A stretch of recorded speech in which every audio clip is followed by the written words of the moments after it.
Well, and his dad, Andre Langford, played at Texas Arlington also. He's from New York.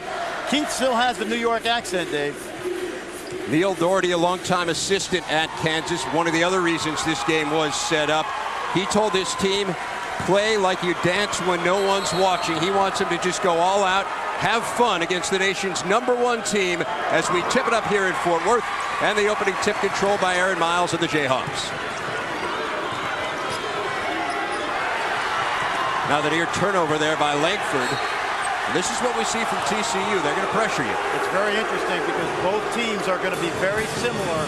Neil Doherty bringing that pressure defense that he learned from Roy Williams over to Fort Worth. They've got to be a little careful because if they pressure too much, Miles and Langford have the ability to get in the lane. You saw the lineup there. Santee is their top scorer. Femi Ibakunle, the only guy with really the size to match up inside against Kansas. So keep an eye on him. He is a freshman. This is the freshman J.R. Giddens, highly touted for Kansas. Now Miles going to try the three with the shot clock winding down. Can't get it, and the Horned Frogs control the ball. A really good possession that time by TCU, Dave. Kansas could not get into the lane. This is Ibakunle wearing number 12. Now Santee.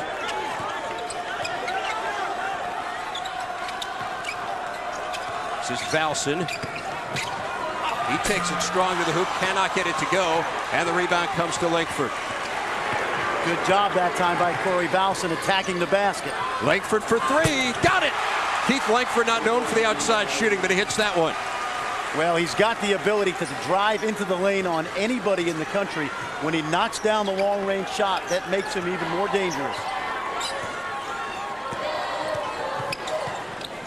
This is Santee.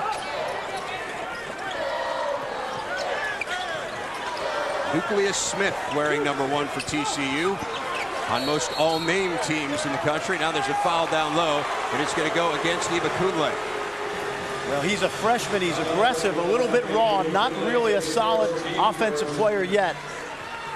So we take a look at the Kansas lineup. We told you about Langford. First career start for the freshman J.R. Giddens. Michael Lee out 6 to 8 weeks with a broken collarbone for Bill Self's team. And this is a real good opportunity for J.R. Giddens, a terrific athlete from Oklahoma.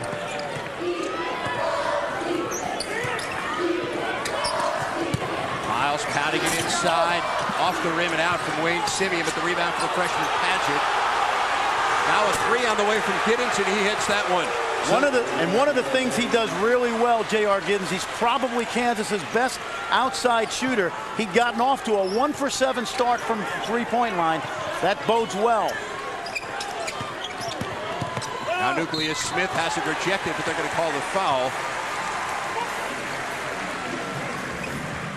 And I like the way TCU has taken the ball hard to the basket early in this game. See right here, Keith Langford with the ability to knock down that outside shot. That makes him doubly dangerous. You're going to see him score in the lane, in transition, and then also knocking down the three. And of course, J.R. Giddens, an exciting freshman, probably the best athlete on this Kansas club. He put on a dunk show at Midnight Madness, or I guess what they call late night with the fog in Lawrence. It was unbelievable. Had some great jams in their win over Michigan State the other night on ESPN as Nucleus Smith hits the free throw. The foul was on Langford. Giddens, a guy who high jumped 6'10" in high school. He can get up there, but he doesn't want to be known just for the dunks. He said, I'm a shooter as well, and we saw a little evidence of that. He dragged his pivot foot. Good call. It's really interesting. It's almost like playing a mirror image of yourself, because the one thing Bill Self has brought to KU that's very similar to Roy Williams' style, the pressure man-to-man defense. That time, TCU giving the Jayhawks a little bit of their own medicine.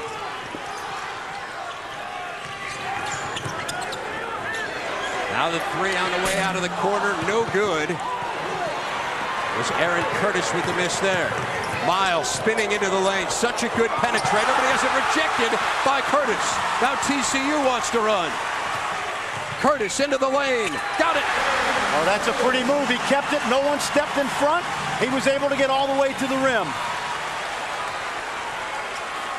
So 4 quick points by the Horned Frogs after Kansas took the 6-0 lead.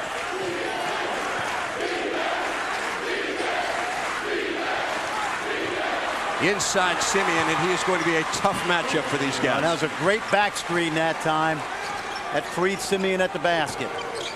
Remember, Simeon missed 22 games for them last year with the shoulder injury. He is back, and he is healthy. If you don't believe me, just ask Michigan State. Langford the steal. Now Giddens ahead of the pack. Back to Langford for the easy two. Well, that's what Keith Langford does very, very well. He gets out in transition. Scorers find a way to score different ways. He certainly does that. 5 early points for him. The open 3 for Smith. Lucas Smith, not a good outside shooter. Takes it to the rack there and lays it in. He's sort of their energy guy, jack of all trades. He doesn't shoot it that well, but that time, strong move. Now a foul away from the ball, going to go against the Jayhawks.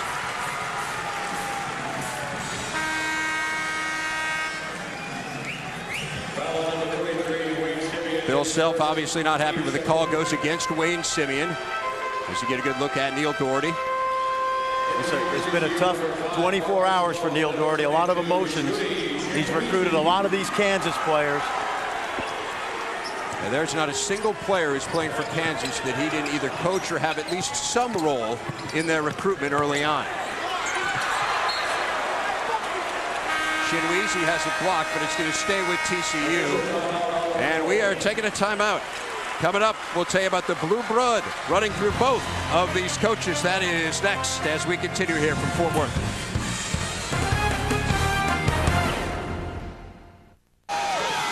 Back in Fort Worth, Kansas up by 4 early on the Horned Frogs.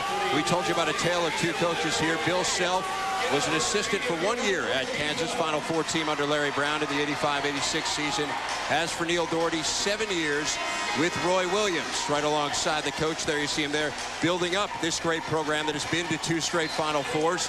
Dave Revson, friend for Schiller with you. And friend, what's it like then for Bill Self to take over such a successful program? It's a little tricky because they went to the Final Four the last 2 years. Obviously, all these players were recruited by Roy Williams and Neil Doherty.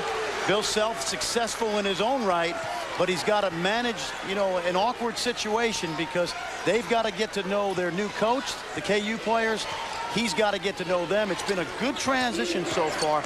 He's said and done all the right things. A pair of turnovers. Chinweezy turned it over for TCU, and then Miles gives it right back for Kansas. Now, Bill Self said something pretty interesting yesterday. He said, under pressure, guys tend to revert to what they know. So he said things are okay, but then you get into these situations in practice, and they kind of say, well, it worked fairly well the other way for us. Yep. Well, what it's like, it's very simple. It's almost like being a stepfather. Roy Williams did such a great job here with a great coaching staff. Bill Self comes in, and he's got to be their stepfather now. And again, he's managed expectations really well. They've lost 2 lottery picks, but they still have a very, very good team. Through the lane, penetrating, but unable to finish is Santee, and Kansas coming the other way. They're going to run it with Miles. Pull up in the lane. Good job that time by Aaron Miles. He took it as far as he needed to and then pulled up. First 2 points for Aaron Miles. It's a 12-6 Kansas lead. Smith feeds it on the baseline, and they lost it out of bounds. So turnovers plaguing TCU here. Again, both teams with very good half-court man-to-man pressure. You'd expect that, and therefore you'd expect some turnovers early. And don't think the Kansas players don't want to play well in front of their former assistant coach, Neil Doherty. Oh, no, they made that very clear. As we see a couple substitutions, Marcus Shropshire's number 10. He comes in for TCU. Jeff Graves is 42 for Kansas. You might remember having a career game in the NCAA Tournament Championship game, the loss to Syracuse. And that's Jeff Hawkins, number 1 in there for KU as well. Now a turnover for the Jayhawks. But yeah, the Kansas players said, we're going to come out and we're going to show Coach Doherty just how good we are.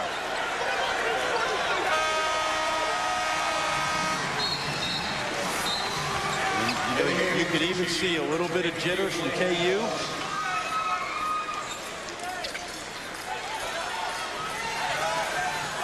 Neil Doherty trying to establish the same type of pressure offense and defense here that he did at Kansas under Roy Williams. Not as easy. TCU, not as much of a household name as Kansas.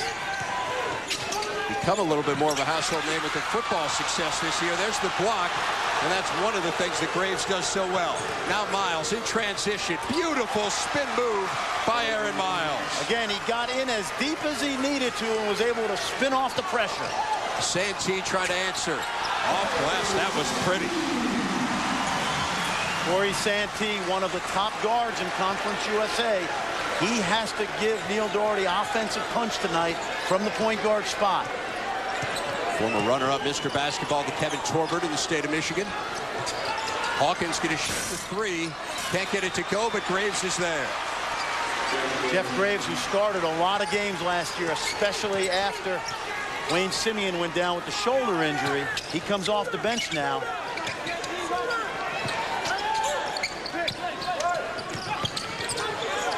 That's Adams into the game, 23 for TCU, a freshman out of Houston, very highly touted. Santee not there, Sloan battling for the rebound, but it comes out to Miles. Miles for three. I'll tell you what, if they start hitting their threes, it is over, because this is a team, that's their one liability, but they've been hitting them well early on. Aaron Miles told Neil Doherty he'd been working on his jump shot. Said he had some surprises for him. Well, Kansas 3 of 5 so far behind the arc. See right there, a lot of times when a point guard puts the ball through his legs, he uses that to get his balance to go up to shoot the three. It freezes the defender. This is a team shooting just 23% from three-point range so far this year, but you wouldn't know it from watching them so far. Again, 3 of 5 for Kansas behind the arc, 0 for 2 for TCU. Both teams have been a little sloppy, 4 turnovers on each side. Well, again, and a lot of it has to do with the pressure defense. TCU is a team with very little margin for error tonight. They want to play fast, but they don't want to play so fast that they force tough shots. And so far, they've done a nice job defensively, but they've been hurt in transition, giving up a couple threes. But where they really have to be proficient, Dave, is they have to be good offensively, because Kansas is going to score a lot of points. And they certainly have in the last 4 minutes. A 13-4 run for the Jayhawks to open up this lead. That's Art Pierce in the game, 45 for TCU. He is a freshman out of Tyler, Texas. There you see Art Pierce. The ball's going to stay with the Horned Frogs, again down by 11 early. A little trouble getting it in. Good hustle by Graves. Well, not only is this an inexperienced TCU team on the floor, they're running basically the same inbounds plays that these KU guys ran the last few years. So they're going to know a lot. Kansas is going to know a lot about what TCU runs. And when this game was scheduled, you'd think that the opposite would have been true as well, that TCU would know a lot about what Kansas was going to do. But obviously with Bill Self, it's a different Kansas team. There are some similarities, but there are differences in terms of styles offensively. That is Neil Doherty, who is the son of the head coach. Foul on Jeff Hawkins. First foul for him. There you take a look at the elder Neil Doherty. And his wife, Patty, their son, a freshman out of Fort Worth, obviously. Named the newcomer of the year last season by the Fort Worth Star-Telegram. Good high school player.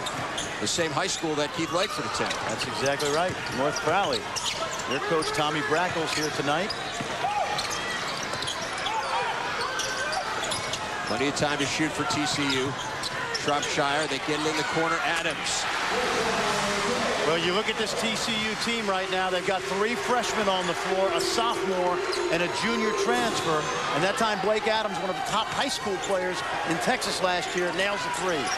Now Pierce knocking it away, but Langford gets it back and converts. Well, that's what we talked about. Keith Langford is a scorer. He will find different ways to do it. That time he was in the right place at the right time. Adams could make it 2 in a row. Simeon gets the board. And that's a freshman for you. He took a wide open shot the last time. That shot, he might have been feeling it, but Kansas was all over him. Nice pass by Graves, but it went off the hands of Simeon, so it's going to go to TCU. Official timeout. Bill Self's team up by 10 points early on. We'll talk a little bit more about the hometown hero, Keith Langford, when we return to Fort Worth. Dave Revson, Fran Fraschilla back with you in Fort Worth, where TCU is down by 10 to Kansas. Homecoming, as we told you, for Keith Langford. Well, Keith Langford, you know, Roy Williams got his share of McDonald's All-Americans, but Keith Langford was a late bloomer. They really didn't make the final move on offering a scholarship until September of his senior year, and it just goes to show you, here's a guy that is going to be, in my mind, Dave, he's the best underrated player in the country. Now, he had originally committed to Ole Miss before Kansas entered the picture. You see his family there. His brother Kevin, 4.0 student, averaged better than 17 points per game last year. His senior right now, hearing from Cal, UCLA, Marquette. So another Langford on the way to college hoops. Well, you mentioned the basketball bloodlines from that family. Shropshire gets fouled, and it's going to go against Langford. That's going to be number 2 on Keith Langford. Shropshire is a kid who transferred from Texas Tech, and he needs to give Neil Doherty some offensive punch. So Langford takes his seat on the bench. Interesting kid. He writes a newspaper column in the Daily Kansan. He says the words he most liked to hear from the other students is, good column. Says it's nice to be recognized for something other than his exploits on the basketball court. Well, I had a chance to spend the first weekend of the preseason out at Kansas, and Roy Williams recruited some great people in this program. That makes taking over a program a little easier, by the way, Dave. 3 out of the corner, not there by the freshman Case. The Horned Frogs coming the other way. Pierce, the big guy, stepping out, and he drains one. So Art Pierce, who is more comfortable facing the hoop, hits the 3 right there. Oh, and that's another freshman. Neil Doherty building this program from the ground up.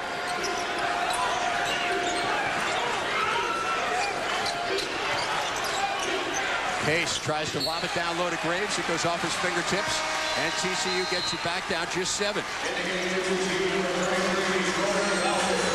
Well, in keeping with the Roy Williams tradition, Neil Doherty will play the other night against Tulsa. He played 11 players in the first half. Every 2 or 3 minutes, you'll see substitutions.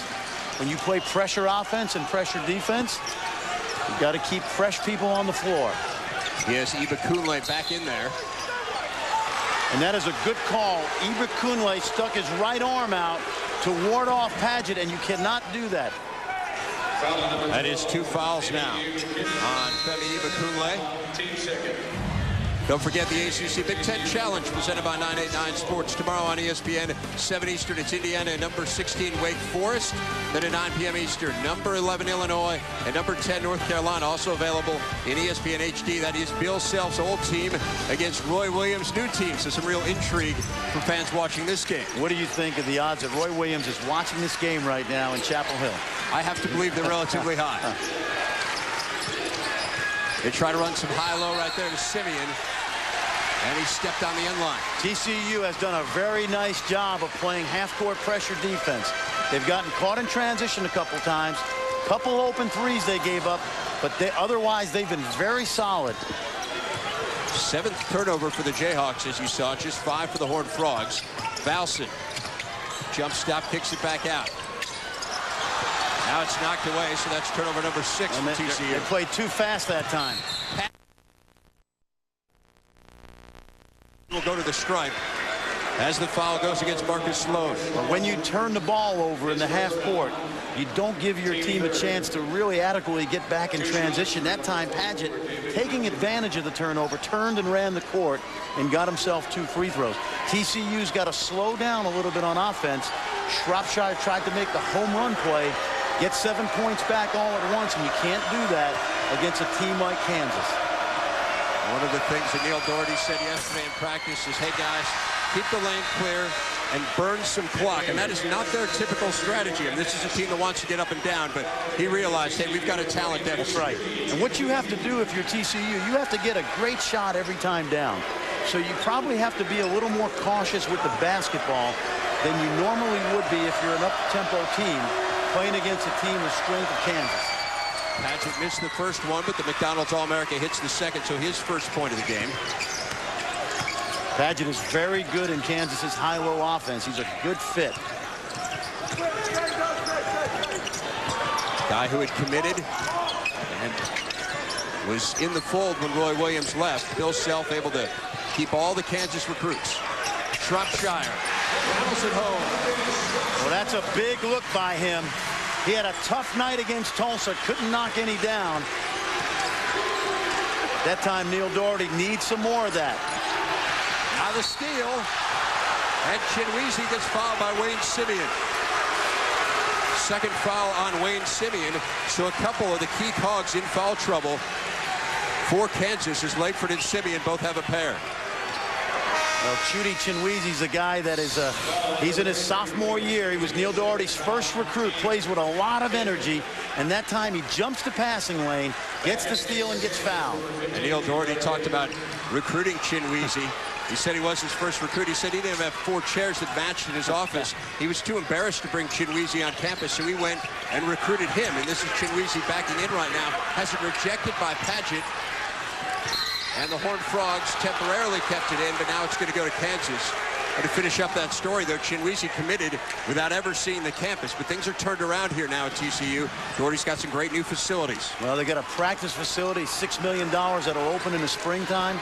A great crowd tonight. Again, this is not going to be easy in Conference USA to build this. But I've been really impressed with Neil Doherty the last year and a half with his patience and knowing what has to get done to build this program. Giddens tries to get it to Padgett, and he turns it over.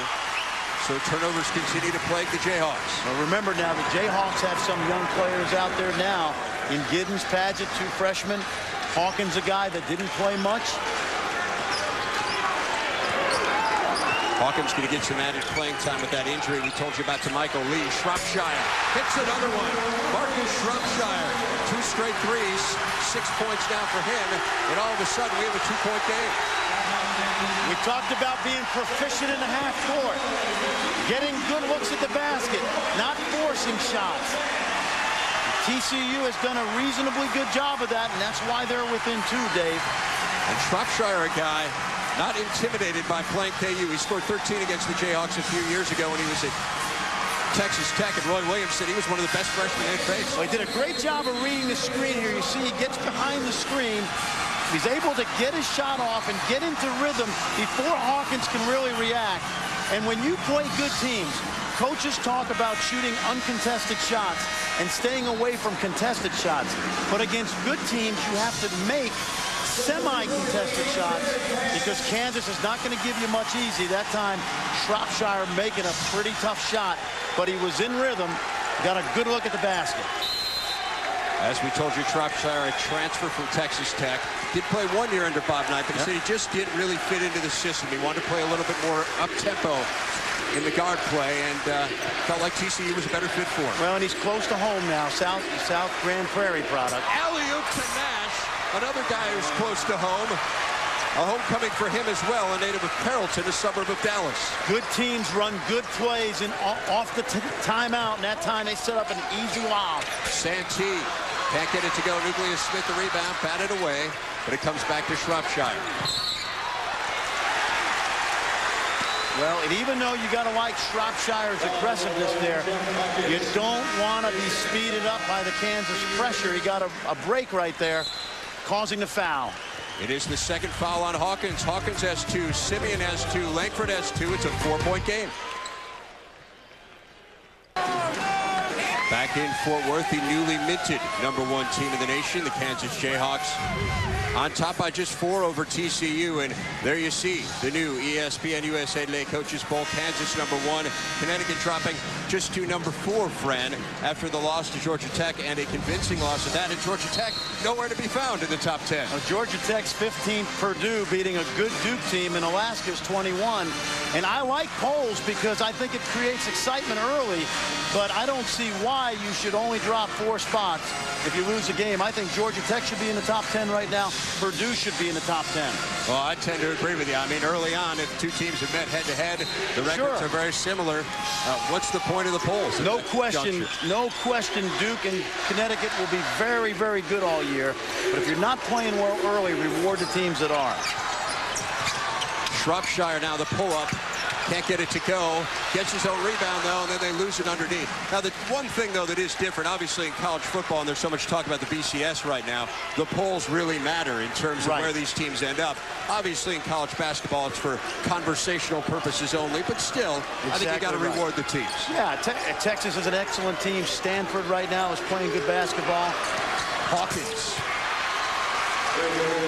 Oh, that's a big lift with foul trouble. With Kansas's foul trouble, someone's got to give them offense right now. That time, Jeff Hawkins stepped up. Again, TCU's got to slow down a little bit and not try to make the great play. Santee trying to make the great play, and he does. Chinweezy gets his first two. Corey Santee, one of only 3 players last year in Conference USA to be in the top 10 in scoring and assists. That time, great dish off.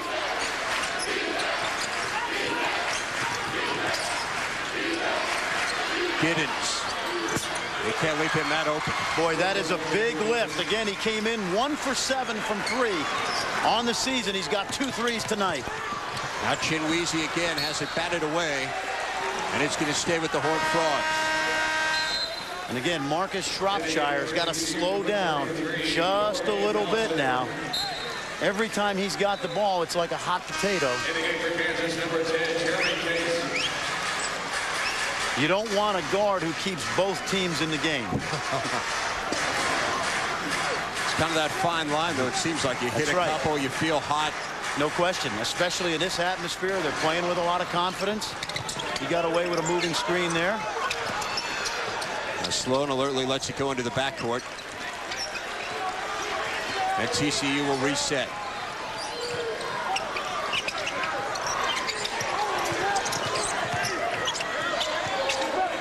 For those who haven't seen TCU, how different is what they're doing than what they typically do? Well, if you're talking about the transition from Billy Tubbs to Neil Doherty, it's been somewhat night and day. Billy Tubbs didn't love to get up and down the court, better defensively than people thought. Neil Doherty wants his team to be a little more under control. It's a little bit of a change of culture.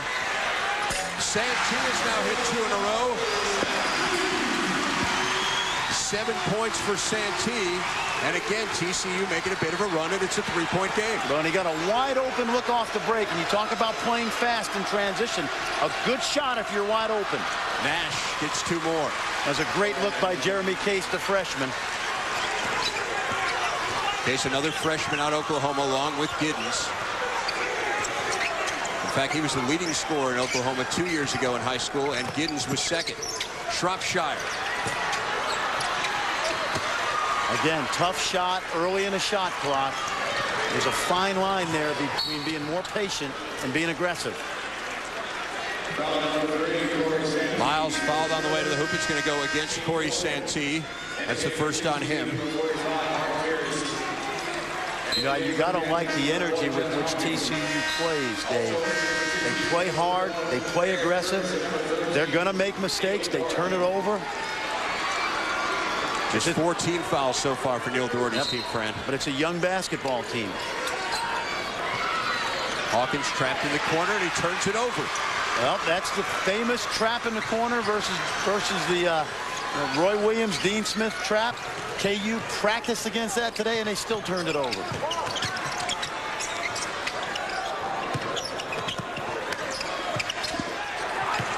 Bowson backing in. Cannot get it to go off glass, but he gets it back. Curtis, long 3. Again, a shot I'm not sure they wanted to take. Hawkins. No foul called, and Hawkins gets the hoop. Well, Doherty's got to stay in there to take the charge. He backed off as Hawkins got to make the contact. Neil Doherty fell down a little too early. Just when TCU looks like they have a chance to perhaps take the lead in this game, Kansas comes back with a couple quick hoops. Extending the lead back out to 7. Bowson into the lane, and they call the block.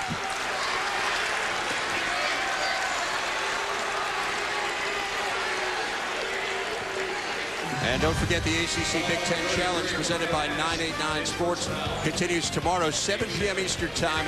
It is Indiana against number 16 Wake Forest.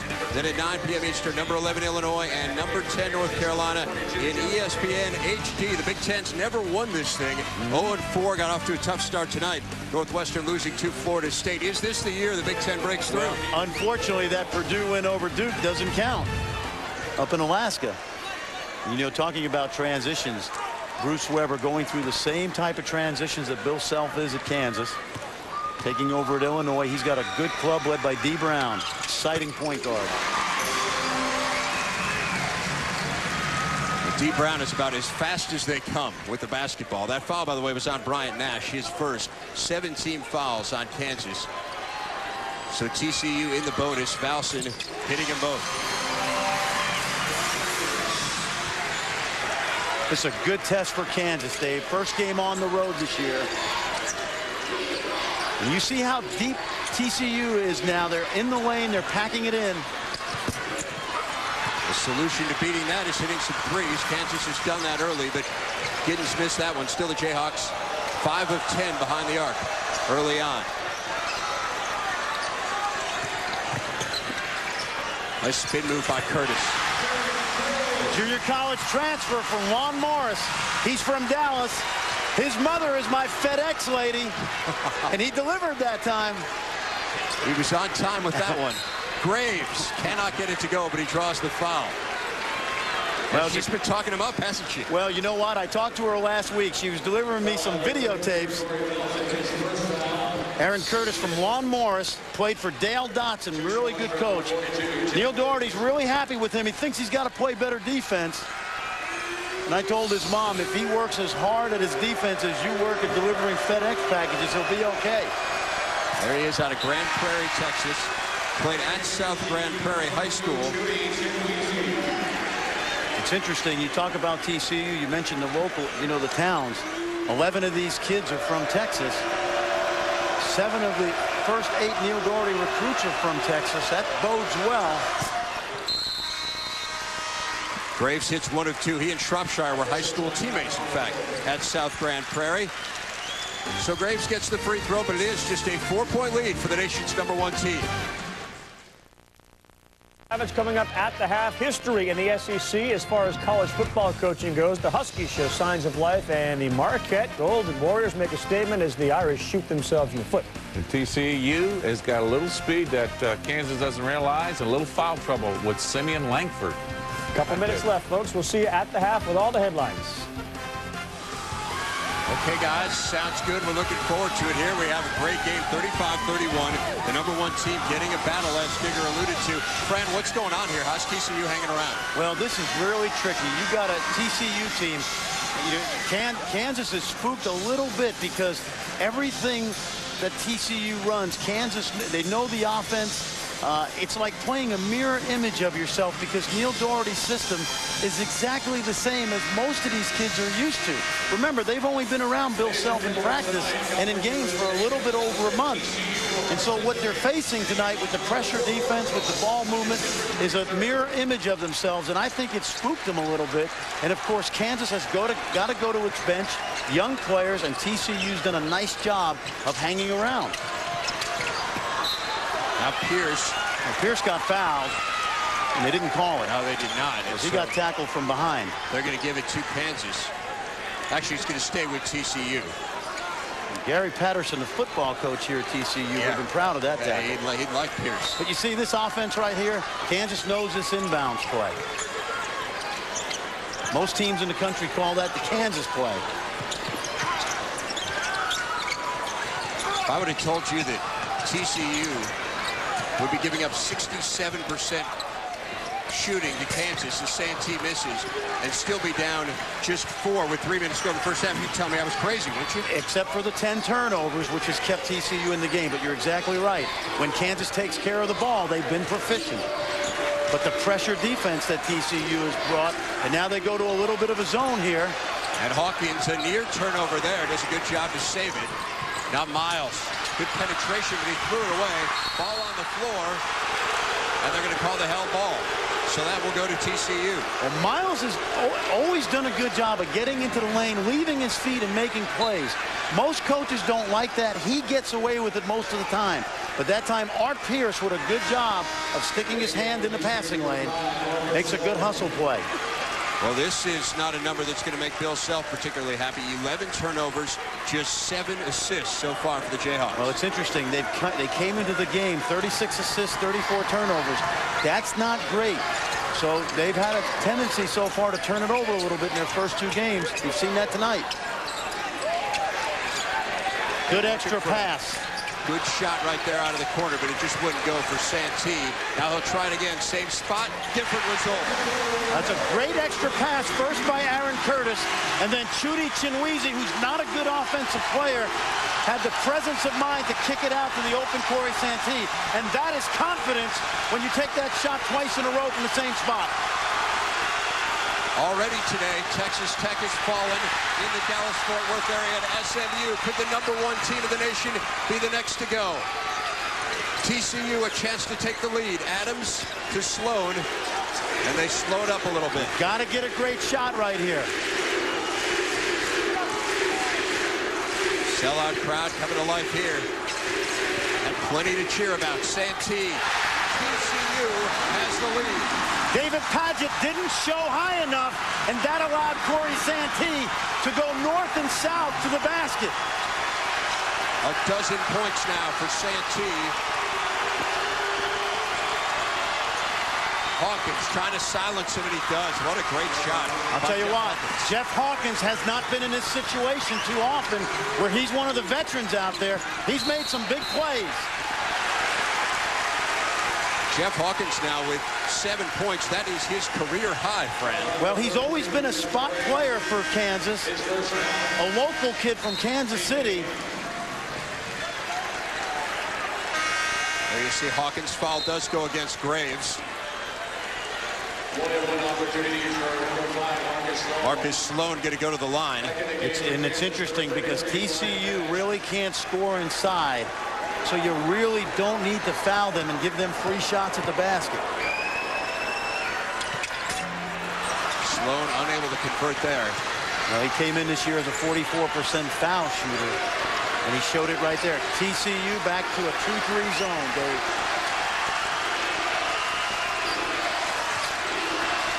Alley-oop, Nash. That's the second one he's thrown down. That's a great alley-oop play. They flashed the center into the middle. They screen the backside forward. If you don't turn your head on defense, you never see that pass coming. Ryan Nash broke his high school's triple jump record 4 different times, and we've seen a little bit of that athleticism here. Curtis tries to answer with a 3, but can't do it, and it's going to go to the Jayhawks. Well, KU will get the last shot of the half right now. But regardless of what happens, TCU has weathered the storm, and they have done a terrific job of staying in this game. Kansas in foul trouble, has had to play a lot of young players.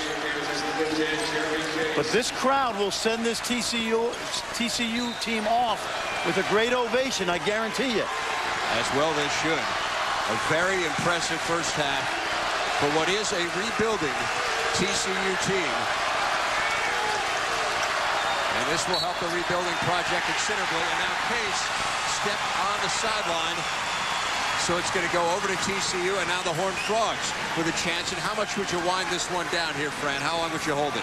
This is a situation where, regardless of what happens, unless you get an easy layup, you do not want Kansas to have the ball anymore this half unless you score on a layup. And Santee kind of pulling it out. Until he wants to go one-on-one. Cranks up the 3. Can't hit it. Chinwizi. Oh, baby! Oh, my! That's the way to send him off. Chudy Chinwizi.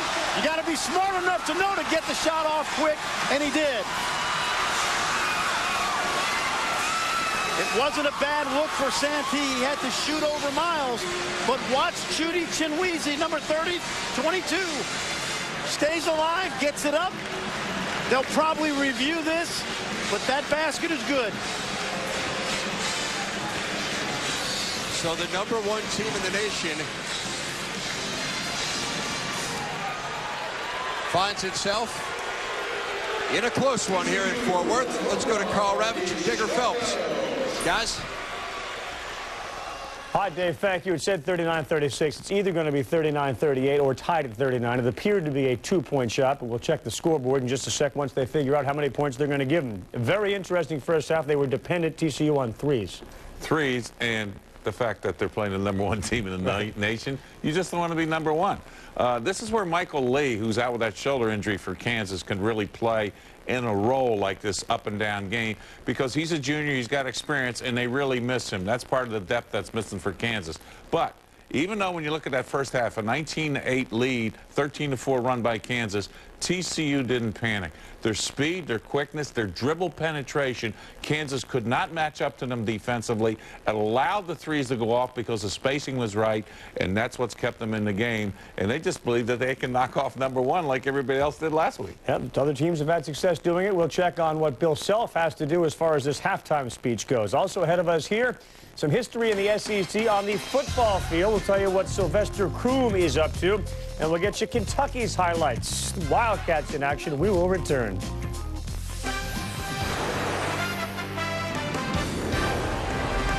ESPN2's exclusive presentation of NCAA basketball. Brought to you by the new Braun Free Glider. Braun, designed to make a difference. They shot well from just about everywhere, nearly 70% from the field in the first half. And they turn it over on the first possession. Langford with the turnover. You mentioned those 11 threes between them. These two teams combined came in averaging just 10 points per game, 3-pointers per game total. So already exceeding their combined average in the first half. Well, remember, Kansas gets up and down the court quick, so they get a lot of layups in transition. And they've been very potent inside with Wayne Simien. They've got to establish him early. Is that the biggest thing you would have talked about if you were Bill Self at halftime? Without a doubt, but TCU came out right away, and Phoebe Ibikunle did not let the ball get inside. Santee, he has been red hot. Santee now with 16 points. And this is a guy that's averaged almost 16 points a game in his career here, so he's used to this. The freshman Paget called for the walk. Well, and again, it was set up because Ibikunle would not give Wayne Simien a clear look at the lane. Paget couldn't throw it in there. See, Corey Santee has done this over his 2.5 years at TCU. He's made some big shots, and he's got it. We talked early about him playing big tonight, and he has done that. Nucleus Smith has it blocked from behind by J.R. Giddens. Now Kansas has Giddens out of the pack. Lays it in. Well, that's something J.R. Giddens can surely do, is get out in transition. And now TCU turning it over. So Kansas going to get the ball right back. Corey Vaseline a little anxious to get it in. He stepped over the line. But again, Dave, when you only shoot 4 free throws in a half, it says something about your lack of aggressiveness inside. But credit TCU because they've done a nice job of keeping the ball out of the lane. And Kansas is by far the bigger team. So I mean, that's a real credit to the job TCU has done as Langford gets fouled off a set play on the inbounds. That's a great look. Langford, the man guarding Langford was not watching the basketball. Miles picked it up, and he just threw it up. Now you'll watch the TCU guys not even paying attention. And Langford, eye contact with Aaron Miles. A good, smart play. Hits the 2 free throws. Langford going to the line. And he hits the first one, 89% on the year, coming in 8 points now. As Chinweezy, who hit the big shot at the end of the first half, checks back in for the Horned Frogs. Well, and remember this, Dave, with Simien and Langford in foul trouble. Simien only played 9 minutes that half. Langford only 6. The blessing in disguise is that Bill Self was able to get a lot of young players on the court in a pretty important situation. That foul was on Valson. That is his second. He checked out of the game for TCU.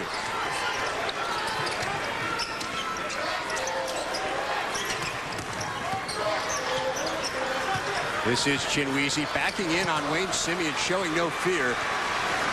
But it's a bit long. Ibikunle is very raw offensively.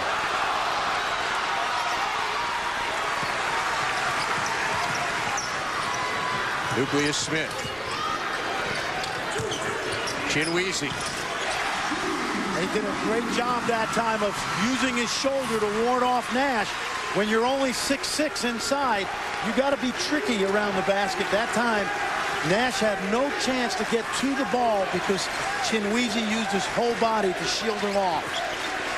Chinweezy having a great season early on. 13 of 16 from the field this year, including 3 of 5 in this game. Langford, the good hanger.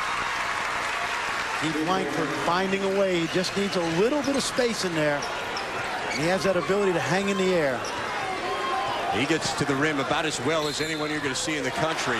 And now an offensive foul against TCU. Well, Aaron Curtis pushed off Keith Langford. Keith Langford knew he was going to use the screen. He put himself in position to get through the screen, and Curtis just used 2 hands to shove him. First foul on Curtis. And the second team foul on the Horned Frogs. So the #1 team in the nation in a dogfight here. 45-43, Kansas over TCU. This is a TCU team that did not even qualify for the Conference USA tournament last year. Kansas 4 points away from winning a national championship. A great rhythm pull-up right there by J.R. Giddens. He got a little bit of space, and he's athletic enough to really elevate on a shot. Smooth release. Well, he got away with a travel. No, he didn't get away with it. Tim Higgins wouldn't let him get away with it. Well, again, we talked about this in parts of the first half. TCU should be excited that they're in the game, but they've got to slow down offensively and not try to hit doubles and triples and homers, but just hit singles right now. How well do you think they did that in the first half? In parts of the game, they did it really well in the first half. Remember, it was turnovers that kept them in the game. Now Nucleus Smith. Throwing it down. Nucleus Smith. There's a great look by Corey Santee off the rebound. Nucleus Smith leaked out early. 47-45. Again, the Horned Frogs within 2. Langford. Great body control right there. We talked about just needing a little bit of space. Langford just needs a little bit of space to operate with. He's able to pull up in traffic. Already 6 points in the second half for the Fort Worth native, and you saw some of the more than 50 friends and family cheering him on here.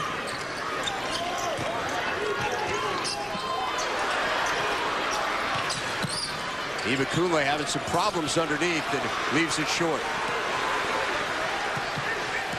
Langford, he gets called for the walk. 16 turnovers now on the Jayhawks. TCU hanging around.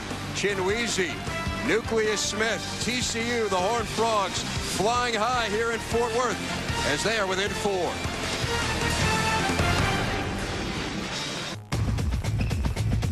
I'm almost 7 feet tall.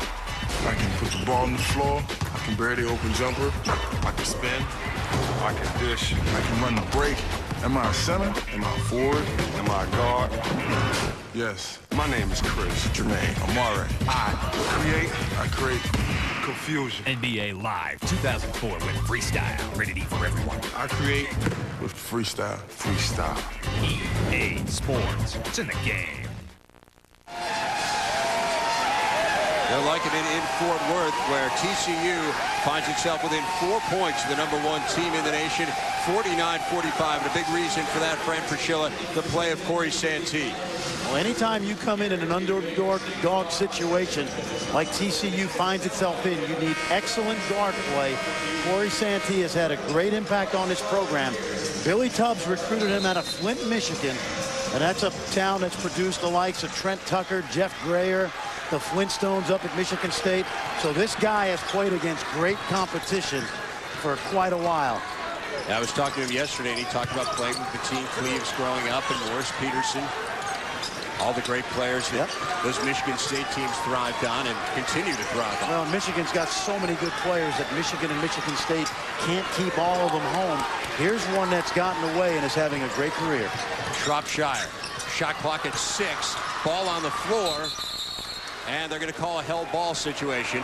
So that's going to stay with the Horned Frogs. Well, Shropshire, although the clock was running down, they've only got 2 seconds now to get a shot off. You don't want to throw it to Marcus Sloan on the move at the foul line. What's their best play right here with 2 seconds? Well, they'll look lob to Smith, but they're going to have to do something, a quick screen, catch and shoot.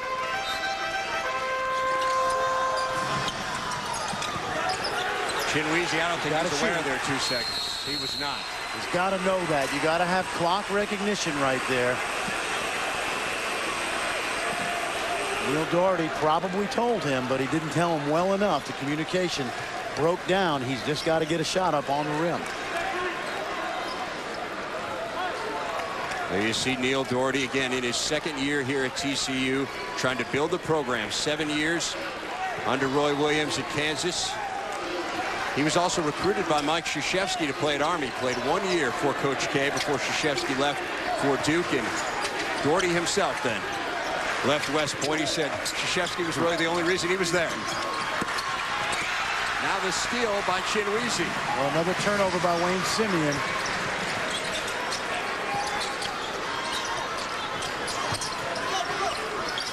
Chinweezy has it stripped inside.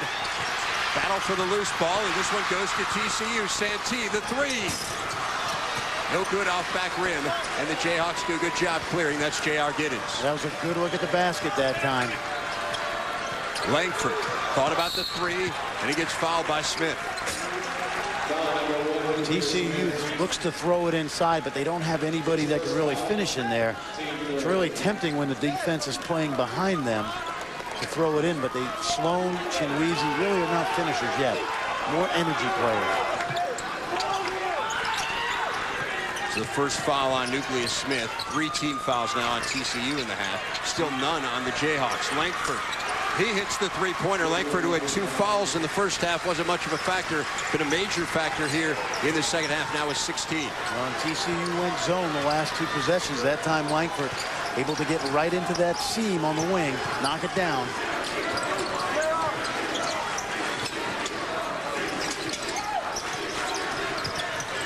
Then you see how out of control sometimes Shropshire can be.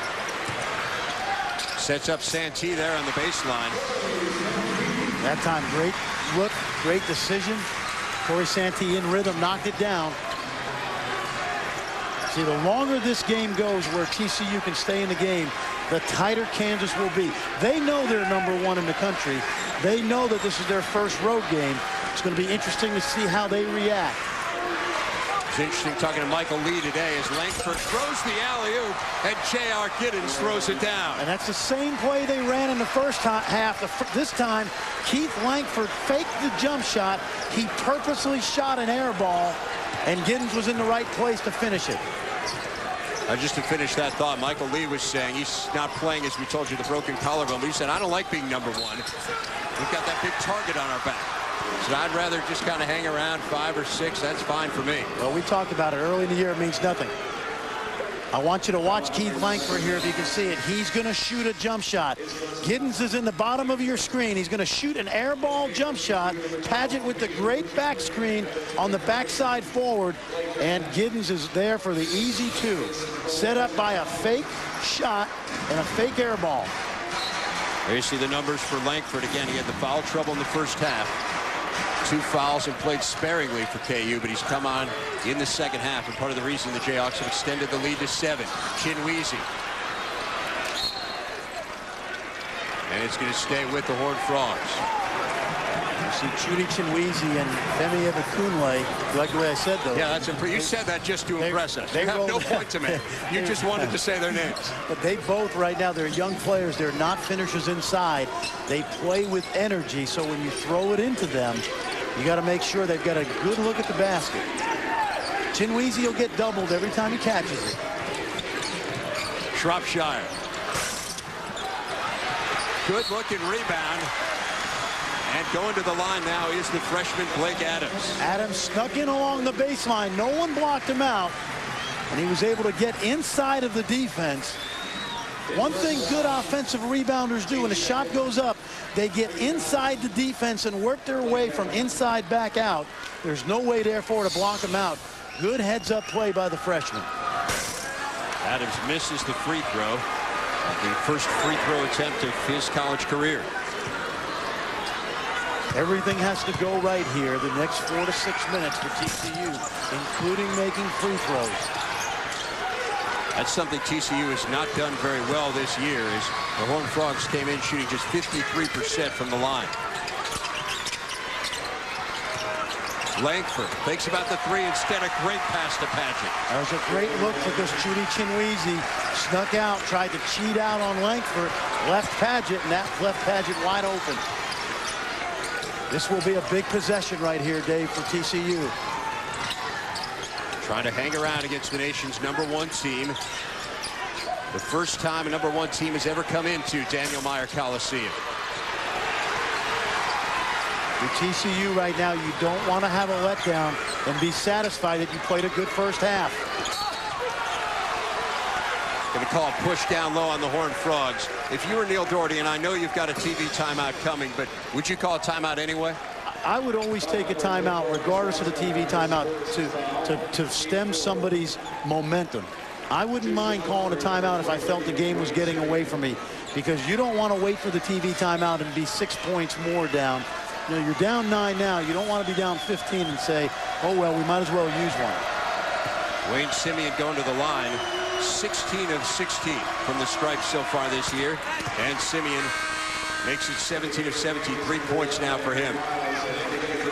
You see a couple subs now for TCU, including Valson coming back into the game, along with Art Pierce. Well, this is something Neil Doherty can certainly build on. But you don't want to be, when you're building a program and you're teaching players how to win, you don't want to be satisfied by just hanging around. You don't get this opportunity to beat #1 that often. Well, it's slipping away just a bit right now, and one of the reasons it's slipping away is a guy who got away from Fort Worth, Keith Langford, getting the family going as Kansas has the lead up to 11.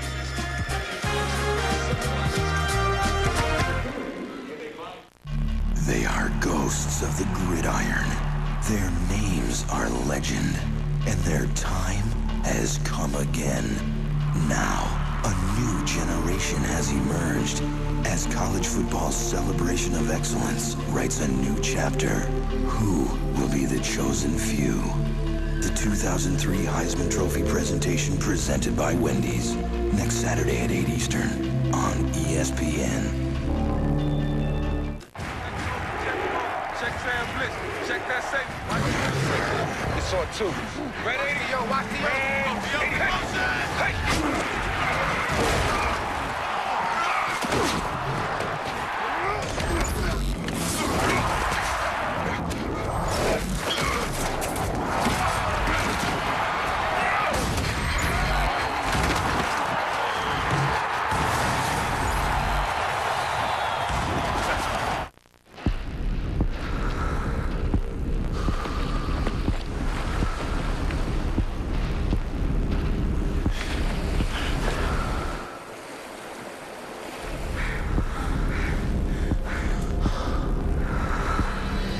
Samsung TVs with DLP, the first to use the advanced theater technology digital light processing. So clear, you won't be the only one to think it's real.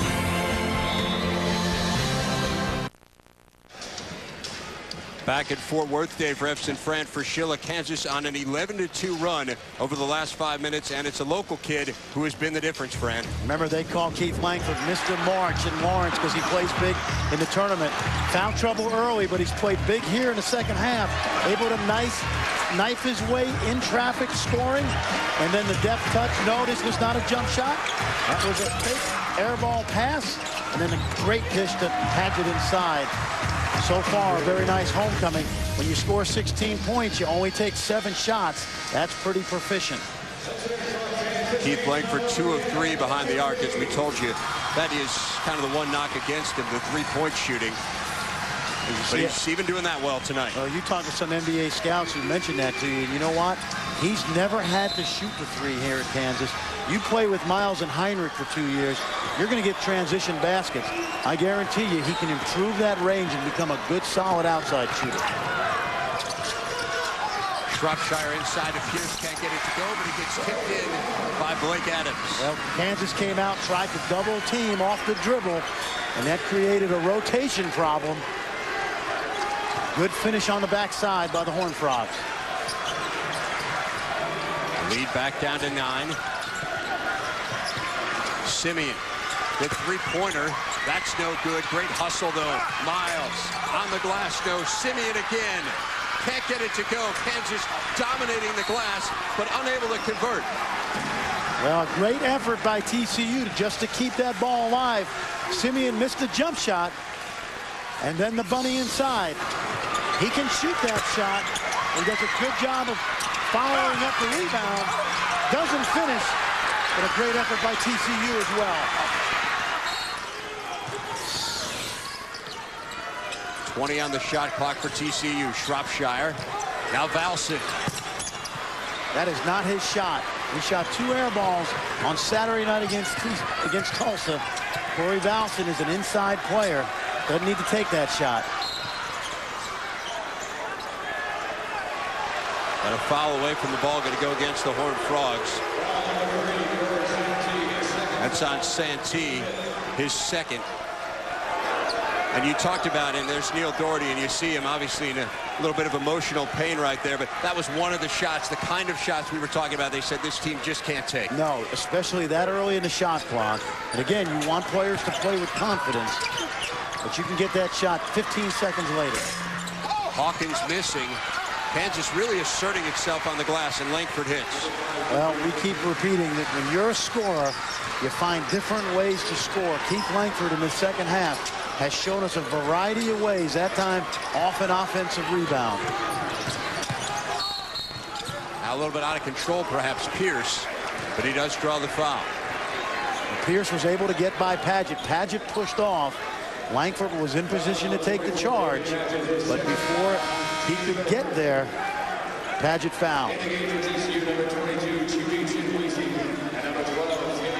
Keith Langford quick off his feet. You see, he sneaks inside and then is able to just get it off the glass and finish. Second foul on David Padgett. Just the third team foul on Kansas in the half. Again, the Jayhawks up by 11. It's just a one-point game at the break. TCU needs a mini run here, Dave. A 4 6-point run.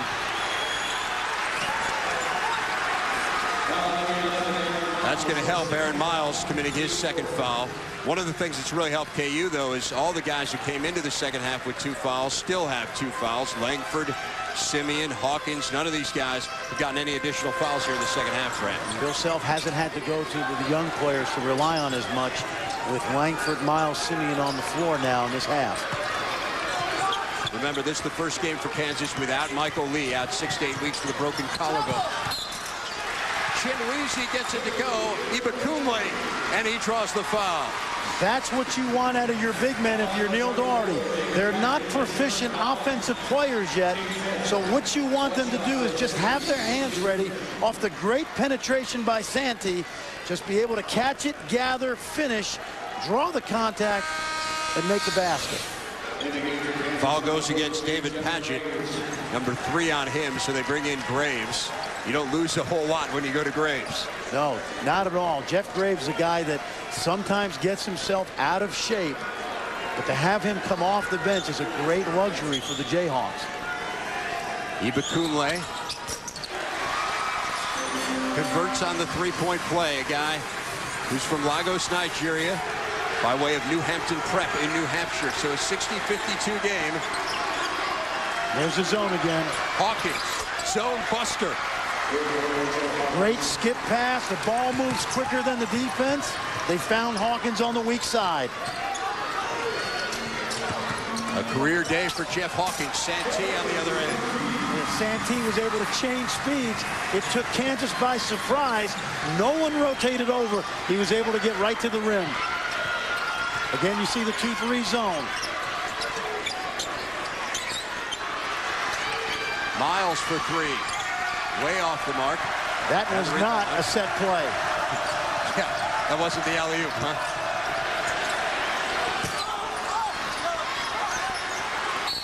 Adams miss. And then the foul looks like it's going to go against Stephen Kunle. I'll tell you what, Adams could have brought down the house with that one. Well, that's what you need right there. It's a good-looking transition, but you got to knock that down. And again, when you don't have inside scoring, you got to get open perimeter shots. And if they come off transitions, sometimes you have to live with that. That one actually went against Chinwizi. Both he and Ibakunle were there. Chinwizi gets called for it, so that's his first. Again, you're down 9 if you're TCU. You just want to hang around a 4-6 point run, and then Kansas hopefully tightens up a little bit. But on the flip side, Dave, this is a great experience for Kansas. Bill Self's first road game, hostile environment.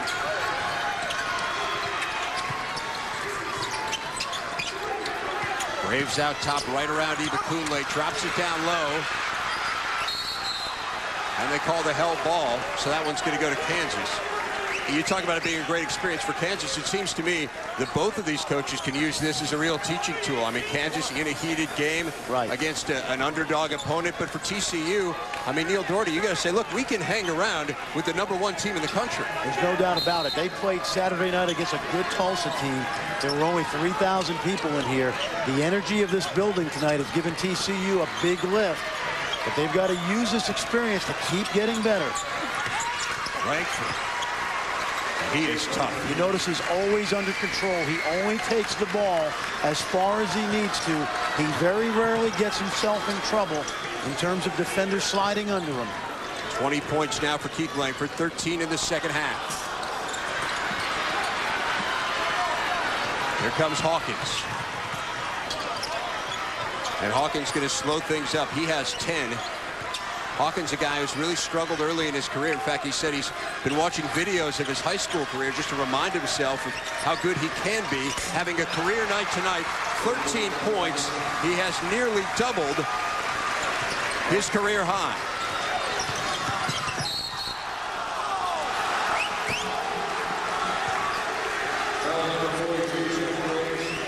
That foul goes against Graves, his second. Now, Hawkins is a guy they're really going to need, too.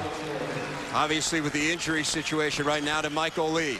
So Jeff Hawkins pouring it on Keith Langford as well as Kansas extends the lead to 14.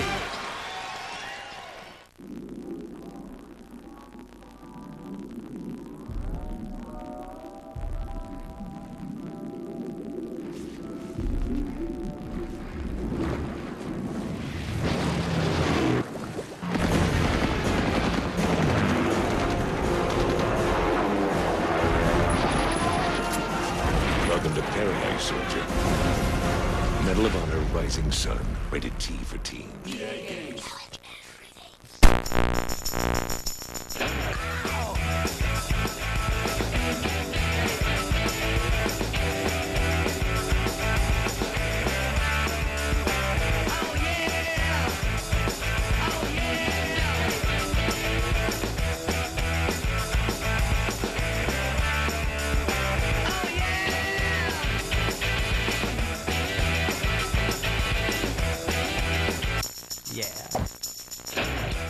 Looks like someone's getting a special package at the house this holiday.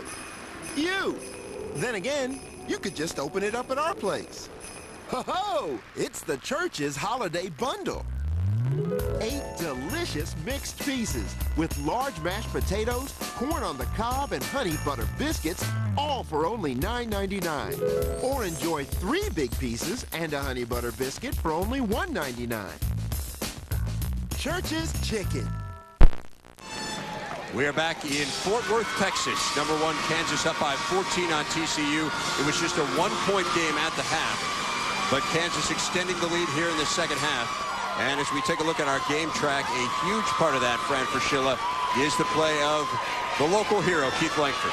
Well, and also Kansas shooting 8 of 17 the second half from 3. Remember, they only have 4 turnovers this half after 13 in the first half. So when you shoot 64% from the field and 47 from 3, you're going to put points on the board. They didn't do that as well in the first half. Too many turnovers. So a 14-point lead for the Jayhawks. And if you're TCU right now, you just want to get it under 10, maybe to 8. Now, you talked a lot after the half about them trying to pound it inside. They really haven't done that in the second half. Shropshire missing the 3. How surprised are you by that? Well, I think TCU has really done a nice job defensively, keeping the ball out of the lane. Oh, here they get it inside. But you notice every time they throw it in there, there's 2 and 3 TCU defenders running towards Graves or Simeon. And that's really where the bulk of the turnovers has come tonight. So credit TCU for keeping it out of there, but credit the Jayhawks for knocking down big jump shots. And that was something Neil Doherty said yesterday. He said, we're going to have to make a trade-off here. We can't extend the defense because we're not good enough to close those holes inside. We'll take our chances with them on the outside. And obviously, Kansas has answered that challenge. And I think he said they have to pick their poison. They've chosen to give up the jump shot, but KU has knocked them down. Now, Hawkins trying to knock down another one, and he is really coming of age. I'll tell you what, when you got Michael Lee out for 6 to 8 weeks, the freshmen are going to be up and down because they're freshmen. Jeff Hawkins has been big tonight. 16 points now for Jeff Hawkins. That is 10 more than his career high coming in. Chinweezy. Double team, gets it off. And Nucleus Smith is going to go to the stripe.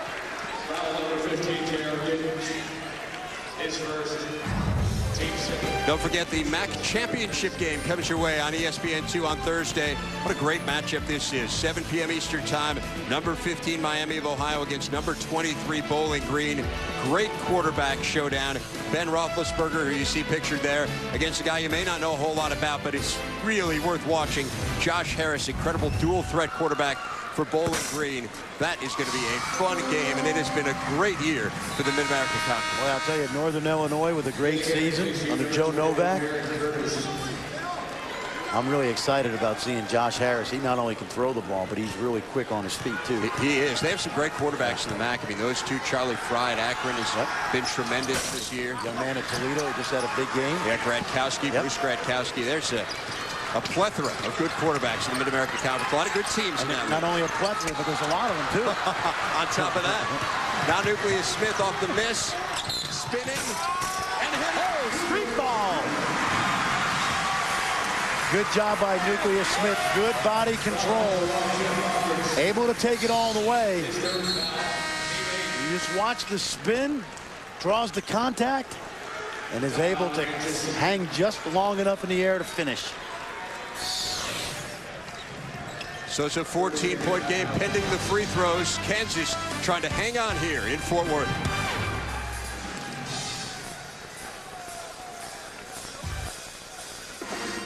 So, you remember when Smith went to the line the first time right before our promo? Eric. Growing up, if it was cool, he had it. Hey, dweebs, check it out. What is it? A VCR with remote. Mint. Psych. Well, DVDs are cool. So are video games. We also have the latest music. Or classic hits. Mint. Thousands of possibilities. Get yours. Best Buy. I create. I create. I create. I create. I create. I create. I create. I create. I create.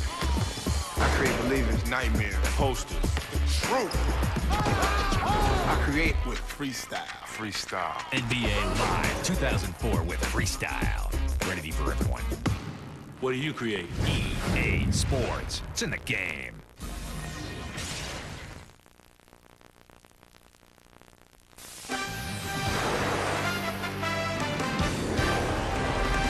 ESPN2's exclusive presentation of NCAA basketball. Brought to you by Best Buy. Thousands of possibilities. Get yours.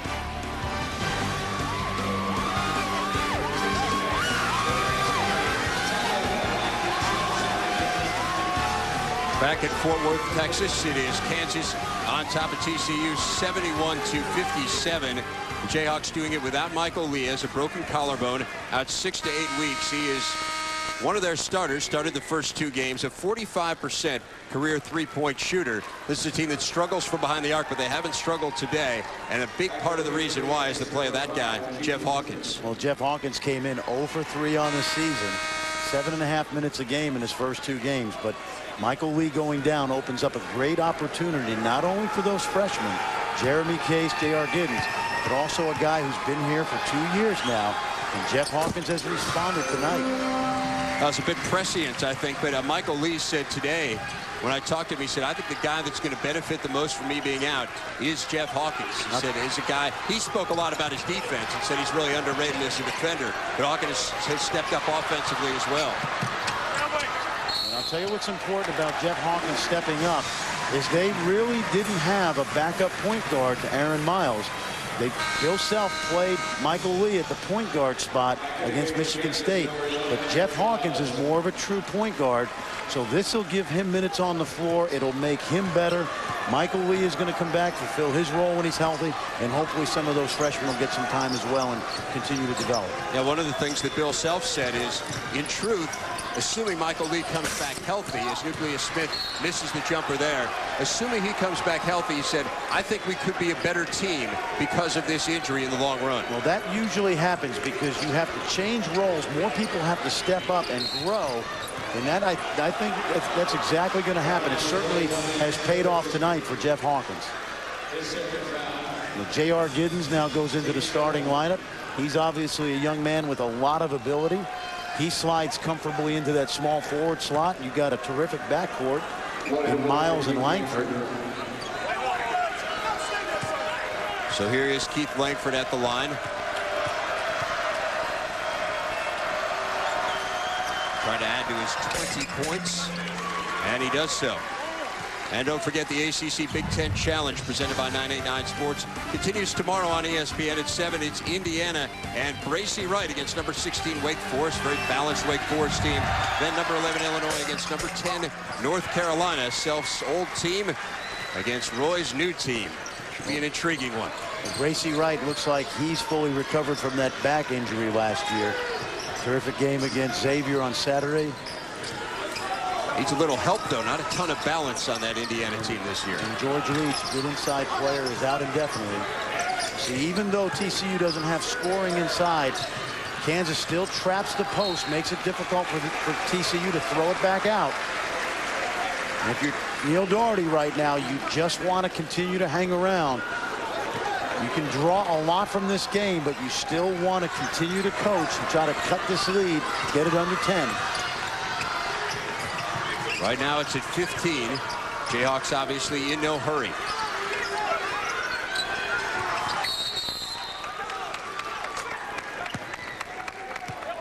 We got a foul. It's going to go against Valson. Well, it looked like Wayne Simeon set a moving screen, but the reason he was moving, he had a little help from Corey Valson. And it's really interesting, Dave. There are some similarities to Roy Williams' system and Bill Self's, but the offense, particularly the motion offense, it's more of a high-low offense that Bill Self employs, and that's going to be a little bit of an adjustment. These guys have been to 2 Final Fours under Roy Williams and the Kansas system, and now there's a new Kansas system. It's the Bill Self way, and that'll take a little bit of a time to adjust. Speaking of the Kansas system, Neil Doherty running that and running it quite well here at TCU. Well, you know, they run the secondary break, and when I was a young coach, we called it the Carolina break because Dean Smith employed it. Roy Williams took it to Kansas. They ran it so well, people started to call it the Kansas break. Now that Roy's back at Carolina, I guess we can go back and call it the Carolina break. Can really confuse people at a coaching clinic. Neil Doherty will know he's arrived when it becomes the TCU break. That's exactly right. Right now his team down by 17. They have fought valiantly in this game. Again, down by 1 at the half. But Kansas has pulled away here in the second half. See the double team coming. Nice feed right there from Eva Kunle to Nucleus Smith. And he's going to go to the stripe to try to convert on the three-point play. One thing Femi Ibekunle did, He got rid of the ball before the double team could come. The rotation was slow, and that allowed him. You'll see now, here comes the double team from the weak side. The double never gets there, and that leaves Nucleus Smith open on the backside.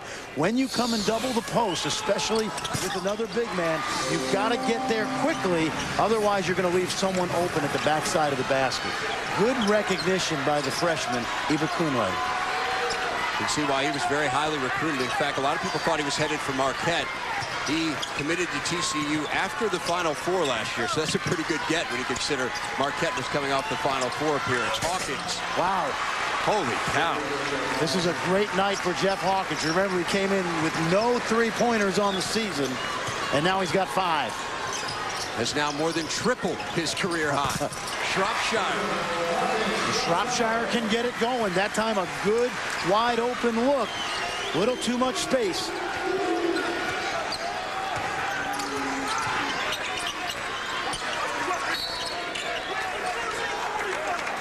Some contact underneath. And it looks like they got the freshman Art Pierce. Well, they have done collectively, TCU, a very, very good job tonight on Wayne Simeon. That time a little too much contact, but they have done a great job of keeping the ball out of the lane. That's been a big reason why Kansas has turned the ball over a little bit more than Bill Self would like. There you see Simeon 20 of 20 from the stripe so far this year. Simeon, an avid fisherman. As we jinxed him there, he misses that one. Remember, he had 28 against Michigan State.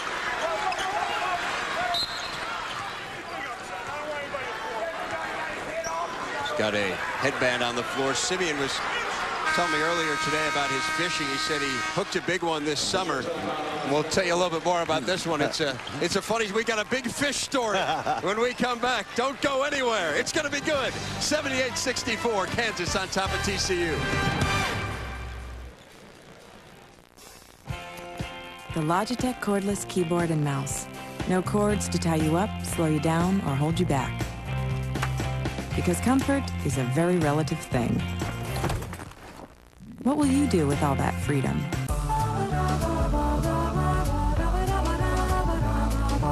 Crest Spin Brush. The superior clean makes it one holiday gift that's actually good for your family. Crest Spin Brush, a better spin on clean. Yes, I'll put that number in now. The Logitech cordless keyboard and mouse. With no cords to tie you up, slow you down, or hold you back. Great. We'll ship that out tomorrow. You might just get a little carried away. What will you do with all that freedom? Back at a sold-out Daniel Meyer Coliseum in Fort Worth, Kansas on top 78-64 as we celebrate our 25 seasons of college basketball. Time to flash back into the ESPN archives. Maybe the best game that Nick Collison has ever had in a Kansas uniform, and that is saying something. Look at Collison running the floor. Misses the shot, but Collison, with the rebound and the putback, he's already got a double-double. What a phenomenal performance by Collison. He doesn't want to leave, man. He's had such a great game. He doesn't want to leave. He said, guys, win it for me. Great performance, son. I mean, that was unbelievable. Unbelievable. Well, standing O from Dickie V right there as you see Danny Manning. Collison joined him by having his number retired earlier this week. Danny Manning has returned to KU, the director of student athlete development and team manager. Not a bad practice player, friend. I bet he is the best playing director of student athlete development in America. He's great at the noon pickup games in Allen Fieldhouse. Danny's really a class guy. Maybe the best player to ever put on a Kansas uniform. Make the argument for Wilt Chamberlain, but Danny Manning, 1988. That was a great reunion at late night at the Fog. Bill Self brought everybody back from the 88 team, including Larry Brown. Graves hits and gets fouled. You want your point guard to get into the lane and draw more than one defender. You see Ibakunle steps up, and that frees Graves to basket. When you help on defense, never help up. Help across. When you come up, you take yourself out of position. But the play was made by good point guard recognition by Aaron Miles. That's something Aaron Miles is known for. He is on pace to obliterate Jacques Vaughn's career assist mark at Kansas.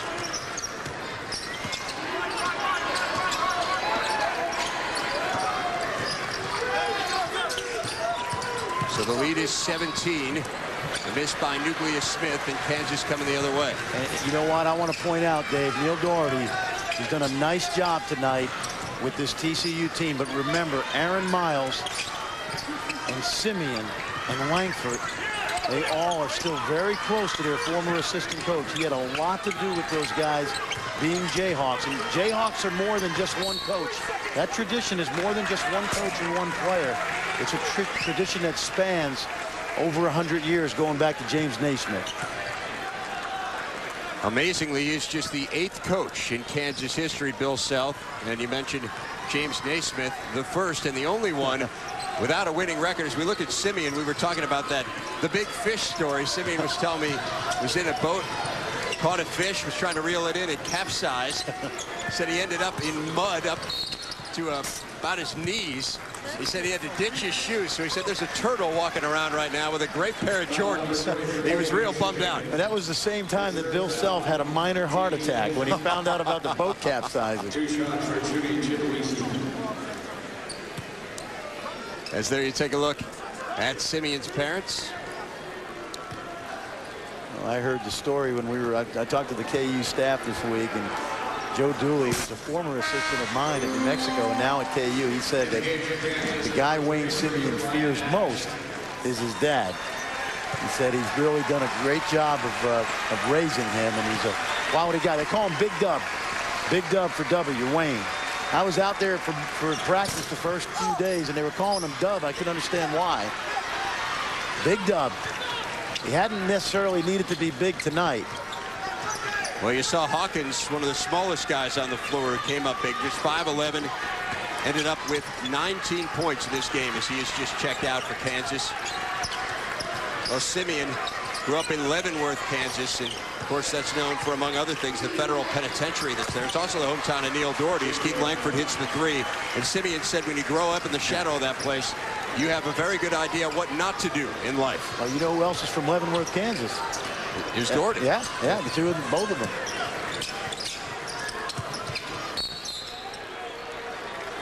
Eva Kunle gets fouled underneath.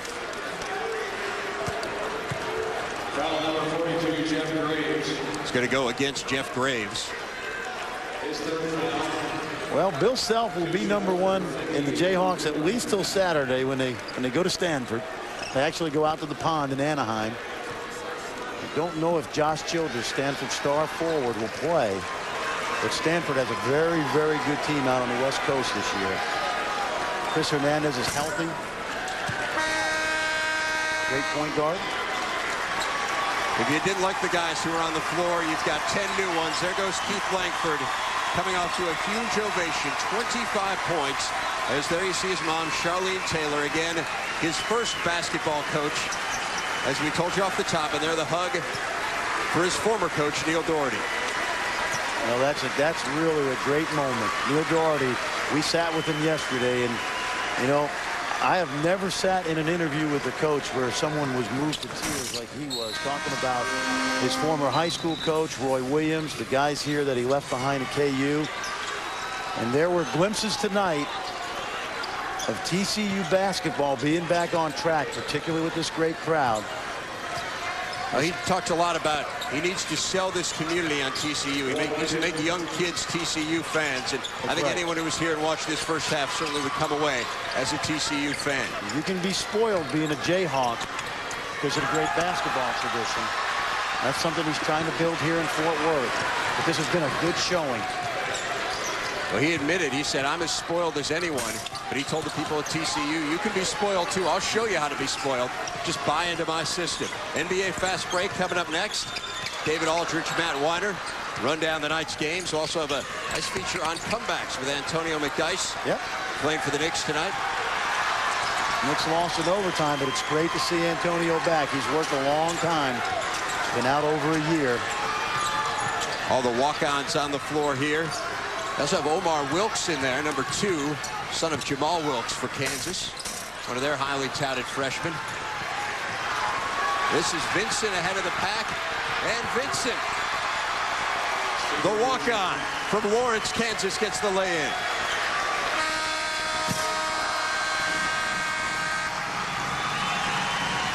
As the two coaches exchange pleasantries, a very closely contested game for a half, Fran. What do you make from this in the final analysis? Well, you know, it was a hard game, I think, for both coaches. You're talking about Bill Self replacing a Hall of Fame coach in Roy Williams, but that's the usual at Kansas. Neil Doherty very close to a lot of these Kansas players, and it was a difficult night for both coaches, but we saw why Kansas in the second half was #1, Dave. 85-66 our final. Coming up next, NBA Fast Break. This has been a presentation of ESPN, the worldwide leader in sports. For more, log on to ESPN.com. Good night from Fort Worth. The opening tip has put NBA Fast Break in motion. Reggie and Jermaine trying to dunk their way out of a one-game road losing streak in the desert. But Indiana get back on a roll. The man who's made Marcus Camby look durable finally gave New Yorkers their first look at him in a regular season game. McDyess is back, plus the MVP's a DNP in L.A. Why this tumble cost Timmy a night's pay. NBA Fast Break laying down the law now.